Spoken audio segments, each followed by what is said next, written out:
21 नवंबर को IREDA का IPO आ रहा है एंड कुछ चीज़ें जो आपको पता होनी चाहिए ताकि आप एक वाइज डिसीजन ले पाओ कि आपको उसमें इन्वेस्ट करना है या नहीं करना है। IREDA की फुल फॉर्म है Indian renewable energy development agency limited. Now इसका मेन काम है इंडिया के अंदर रिन्यूएबल एनर्जी प्रोजेक्ट्स को डेवलप करना, फाइनेंस करना, ओवरऑल उसके लिए रिसर्च करना, हर चीज़ के लिए जो भी रिन्यूएबल एनर्जी से रिलेटेड है उसमें IREDA हेल्प करती है। एंड आपको पता है कि फ्यूचर रिन्यूएबल एनर्जी का है। अब सिर्फ इस स्टेटमेंट की वजह से काफ़ी सारे लोग होंगे जो सोचेंगे कि ओके फ्यूचर रिन्यूएबल एनर्जी का है, IREDA इतना कुछ करती है उसके लिए, उसका अगर IPO आ रहा है तो वो बढ़ेगा ही बढ़ेगा एंड लोग उसमें इन्वेस्ट कर देंगे। बट मैं ये नहीं कह रहा कि मत करो, लेकिन बहुत सारी ऐसी चीज़ें होती है जो आपको पता होना चाहिए।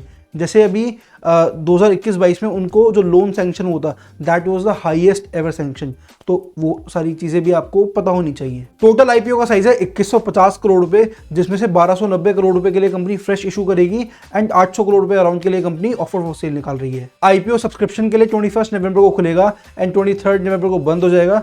29 नवंबर को अलॉटमेंट होने के चांसेस हैं एंड 4 दिसंबर को लिस्टिंग होने के चांसेस हैं। बाकी सारी डेट्स भी आपकी स्क्रीन पे आ रही होंगी, आप देख सकते हो।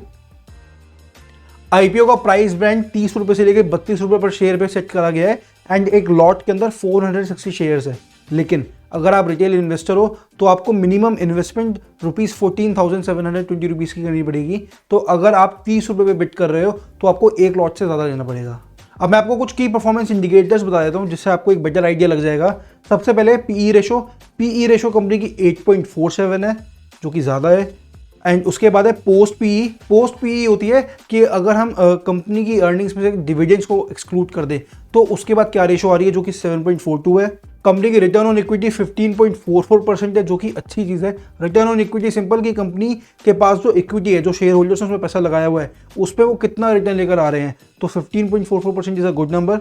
फिर है debt to equity ratio company की 6.77 है। मतलब कि कंपनी के पास अगर 1 रुपये की इक्विटी है तो उसके अगेंस्ट कितने रुपए का डेट है, तो 1 रुपये की इक्विटी के अगेंस्ट 6 रुपये 70 पैसे का डेट है जो कि बहुत ज़्यादा होता है। मतलब अगर कंपनी के पास 1 लाख रुपए की इक्विटी है तो उसके अगेंस्ट 6,77,000 रुपीज़ का डेट है। ज़्यादा अगर डेट टू इक्विटी रेशो होती है तो वो रिस्की मामला होता है। पर कंपनी की EPS अर्निंग पर शेयर है 3.78, that is good. Earning per share is कि फॉर एवरी शेयर कंपनी कितने रुपए अर्न कर रही है, जो कि है ₹3.78, जो कि सही है। अब अगर ऑब्जेक्टिव्स की बात करें तो कंपनी ने यही मेन बताया है कि कंपनी को जो आगे फ्यूचर उसके प्रोजेक्ट्स हैं उनको फाइनेंस करना है एंड अल्टीमेटली अगर कोई कंपनी स्टॉक मार्केट में लिस्ट होती है तो उसकी एक ब्रांड इमेज अच्छी होती है, तो कहीं ना कहीं उस भी तरीके से कंपनी को हेल्प मिलेगी इस IPO से। जितनी मैंने रिसर्च करी, देखो ये मेरा टेक है, ना आपको इसके बेसिस पे बाय करना है ना आपको इसके बेसिस पे बाय नहीं करना है, ये आपकी चॉइस है। जितनी मैंने रिसर्च करी उसमें मुझे ये पता लगा कि कंपनी के ऊपर डेट बहुत ज़्यादा है, तो डेट बहुत ज़्यादा है इसीलिए मेजरली लोग उसको अवॉइड करने के लिए कह रहे हैं। वो गलत भी हो सकते हैं। अगर आपको लगता है कि इसको बाय करना चाहिए तो you should go ahead, you should prove me and those wrong.